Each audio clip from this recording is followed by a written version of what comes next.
ಸಾಮಾಜಿಕ ಮತ್ತು ಸಾಂಸ್ಕೃತಿಕ ಯಜಮಾನಿಕೆಯಿಂದ ಬೆಸಗರಹಳ್ಳಿ ರಾಮಣ್ಣ ಸೇರಿದಂತೆ ಕೆಲವು ಲೇಖಕರಿಗೆ ಅನ್ಯಾಯವಾಗಿದೆ. ಕಾಲದ ಜತೆ ಕಳಕಳಿಯ ಕಾಳಗ ಮಾಡಿದ ರಾಮಣ್ಣನವರ ಕಥೆಗಳ ಬಗ್ಗೆ ವಿಮರ್ಶೆಗಳೇ ಬಂದಿಲ್ಲದಿರುವುದು ವಿಪರ್ಯಾಸ ಎಂದು ಸಾಹಿತಿ ಬರಗೂರು ರಾಮಚಂದ್ರಪ್ಪ ವಿಷಾದಿಸಿದರು. ಮಂಡ್ಯ ನಗರದ ಅಂಬೇಡ್ಕರ್ ಭವನದಲ್ಲಿ ಡಾಕ್ಟರ್ ಬೆಸಗರಹಳ್ಳಿ ರಾಮಣ್ಣ ಪ್ರತಿಷ್ಠಾನ ವತಿಯಿಂದ ಇತ್ತೀಚೆಗೆ ನಡೆದ 2025ನೇ ಸಾಲಿನ ಬೆಸಗರಹಳ್ಳಿ ರಾಮಣ್ಣ ಕಥಾ ಸಂಕಲನ ಪ್ರಶಸ್ತಿ ಪ್ರದಾನ ಸಮಾರಂಭದಲ್ಲಿ ಮಾತನಾಡಿದರು. ಇಲ್ಲಿಂದ ಮುಂದೆಲ್ಲ ಕತೆ ಕೃತಿಯ ಲೇಖಕ ರಘುನಾಥ್ ಚಹಾ ಅವರಿಗೆ ಇದೇ ವೇಳೆ ಪ್ರಶಸ್ತಿ ಪ್ರದಾನ ಮಾಡಿದರು. ಸರ್ಕಾರ ಆಡಳಿತಾತ್ಮಕ ಆಳ್ವಿಕೆ ಮಾಡುವ ಪುರೋಹಿತಶಾಹಿ ವ್ಯವಸ್ಥೆಯ ಸಾಮಾಜಿಕ ವರ್ಗ ಹಾಗೂ ಏಕ ಸಂಸ್ಕೃತಿ ಏಕಧರ್ಮ ಪ್ರತಿಪಾದಿಸುವ ಸಾಂಸ್ಕೃತಿಕ ವರ್ಗ ಎಂಬ 3 ಆಳುವ ವರ್ಗಗಳಿವೆ. ಸಾಮಾಜಿಕ ಸಾಂಸ್ಕೃತಿಕ ಯಜಮಾನಿಕೆಯು ಸಮೂಹ ಸನ್ನಿ ಉಂಟು ಮಾಡುತ್ತದೆ ಎಂದು ವಿಷಾದಿಸಿದರು. ಇನ್ನು ವಿಮರ್ಶೆಯ ವ್ಯಾಕರಣಕ್ಕೆ ಅನುಗುಣವಾಗಿ ಸೃಜನಶೀಲ ಸಾಹಿತ್ಯ ಹುಟ್ಟುವುದಿಲ್ಲ. ಚಂಪು ಕಾವ್ಯ ಕಾಲದ ಮಾನದಂಡಗಳನ್ನು ವಚನ ಸಾಹಿತ್ಯಕ್ಕೆ ಅನ್ವಯಿಸಿದರೆ ಅದು ಸಾಹಿತ್ಯವೇ ಅಲ್ಲ ಅನ್ನಿಸುತ್ತದೆ. ಹೀಗಾಗಿ ವಿಮರ್ಶೆ ನಿಂತ ನೀರಾಗದೆ ಚಲನಶೀಲವಾಗಿರಬೇಕು ಎಂದು ಹೇಳಿದರು. ಇನ್ನು ಕನ್ನಡದ ಕಥನ ಶಕ್ತಿಯ ಪ್ರವಾಹಕ್ಕೆ ರಘುನಾಥ್ ಚಹಾ ಕಥೆಗಳು ಹೊಸ ನೀರು ಸೇರಿಸಿವೆ.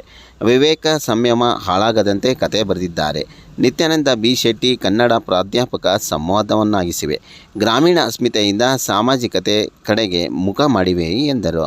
ಇನ್ನು ಬೆಸಗರಹಳ್ಳಿ ಕಥೆಗಳು ಲೋಕಾಂತದಿಂದ ಏಕಾಂತದೆಡೆಗೆ ಸಾಗಿದರೆ ರಘುನಾಥ್ ಚಹಾ ಅವರ ಕಥೆಗಳು ಏಕಾಂತದಿಂದ ಲೋಕಾಂತದ ಎಡೆಗೆ ಸಾಗಿವೆ. ಸಾಮಾಜಿಕ ಮತ್ತು ಸಾಂಸ್ಕೃತಿಕ ಎಚ್ಚರ ಅವರ ಲೇಖನಗಳಲ್ಲಿ ಕಾಣುತ್ತದೆ.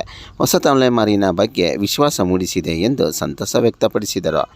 ಇನ್ನು IGP BR ರವಿಕಾಂತೇಗೌಡ ಮಾತನಾಡಿ ಬೆಸಗರಹಳ್ಳಿ ರಾಮಣ್ಣ ಅಪೂರ್ಣ ಆತ್ಮಕಥನ ಅಪ್ರಕಟಿತ ಕಥೆಗಳ ಕೃತಿಗಳ ಬಿಡುಗಡೆ ಎನ್ನುವಂತಹ ಕಥೆ ಇದೆಯಲ್ಲ, ವಿಶೇಷವಾಗಿ ಒಬ್ಬ ಆತ್ಮಕಥನವನ್ನು ಬರೆದಂಥವನು ತನ್ನ ಪತ್ನಿ ಬಗ್ಗೆ ಬರೀಲಿಲ್ಲ, ತನ್ನ ಮಕ್ಕಳ ಬಗ್ಗೆ ಬರೀಲಿಲ್ಲ ಅಂತ ಯೋಚನೆ ಮಾಡೋಕ್ಕೆ ಶುರು ಮಾಡ್ತಾನೆ. ಇದು ಬಹಳ ಮುಖ್ಯವಾದ ಪ್ರಶ್ನೆ. ನಾನು ಅನೇಕ ಸಂದರ್ಭಗಳಲ್ಲಿ ಹೇಳೋದೇನೆಂದರೆ, ಸಾರ್ವಜನಿಕ ಬದುಕಿನಲ್ಲಿ ಇರ್ತಕ್ಕಂಥವರ ಆತ್ಮಕಥನ ಇದೆಯಲ್ಲ, ಅದು ಯಾವಾಗ ಪೂರ್ಣವಾಗುತ್ತೆ ಅಂದರೆ ಅವ್ರ ಮನೆಯವರ ಆತ್ಮಕಥನ ಬರೆದಾಗ.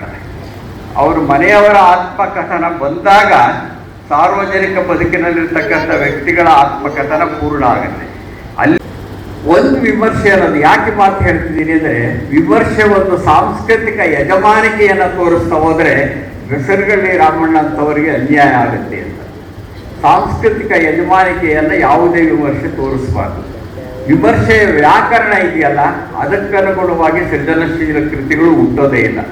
ಸೃಜನಶೀಲ ಕೃತಿ ಹುಟ್ಟಿದ ಮೇಲೆ ವಿಮರ್ಶೆ ಬರುತ್ತಾ, ವಿಮರ್ಶೆ ಹುಟ್ಟಿದ ಮೇಲೆ ಸೃಜನಶೀಲ ಕೃತಿ ಬರುತ್ತಾ? ಈ ಪ್ರಶ್ನೆಗಳೆಲ್ಲ ನಮ್ಮಲ್ಲಿವೆ.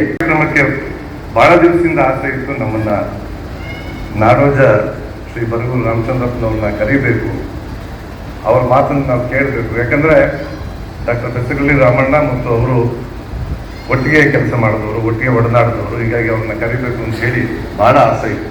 ಈ ನಾಡಿನ ಶ್ರೇಷ್ಠ ಚಿಂತಕರಲ್ಲಿ ಅವರು ಒಬ್ಬರು. ಅವರ ಮಾತನ್ನ ಕೇಳಬೇಕು ಅಂತ ಹೇಳಿ ಅವರದೇ ಆದ ಚಿಂತನೆಯ ಮೂಸೆಯಲ್ಲಿ ರೂಪುಗೊಂಡಂಥ ಅಭಿಮಾನಿಗಳು ಕೂಡ ಇದ್ದಾರೆ. ಅವ್ರನ್ನ ಕರಿಬೇಕು ಅಂತ ಆಸೆ ಪಟ್ಟು ನಾವು ಕೇಳಿದಾಗ ದಾವಣಗೆರೆಗೆ ಬಂದಿದ್ದು. ನಾನು ಅಲ್ಲಿ ಹೇಗೆ ಕೇಳೋದು ಅಂತೇಳಿ ಸಂಕೋಚಪಟ್ಟೆ. ಆದರೆ ಎಷ್ಟು ಪ್ರೀತಿಯಿಂದ ವಿಶ್ವಾಸದಿಂದ ಹೇಳಿದ್ರು ಅಂತ ಹೇಳಿದ್ರೆ, ಅಲ್ಲೇ ನಮ್ಮ ಡೈರಿಯನ್ನು ತೆಗೆದು ಇಲ್ಲ ಮರೆತುಬಿಟ್ಟೇನೆ ಅಂತೇಳಿ ಗುರುತು ಮಾಡಿ ನನಗೆ 2 ತಿಂಗಳ ಹಿಂದೆ ಭರವಸೆಯನ್ನು ಕೊಟ್ಟು, ಇವತ್ತು ನನಗೆ ಬೆಂಗಳೂರಿನಲ್ಲಿ ಒಂದು ಕಾರ್ಯಕ್ರಮ ಇದೆ, ಬಹಳ ಮುಖ್ಯವಾದ ಕಾರ್ಯಕ್ರಮ. ಈ ಕಾರ್ಯಕ್ರಮವನ್ನು ಮುಗಿಸಿ ನಿಮ್ಮ ಜೊತೆ ಊಟ ಮಾಡಿ ಹೋಗ್ತೀನಿ ಅಂತ ಹೇಳಿ ಭರವಸೆಯನ್ನು ಕೊಟ್ಟು ಬಂದಿದ್ದಾರೆ. ಮಧ್ಯದಲ್ಲಿ ಹೋಗೋದಕ್ಕೆ ನಾವು ಬಿಡಲ್ಲ ಸರ್. ಹೀಗಾಗಿ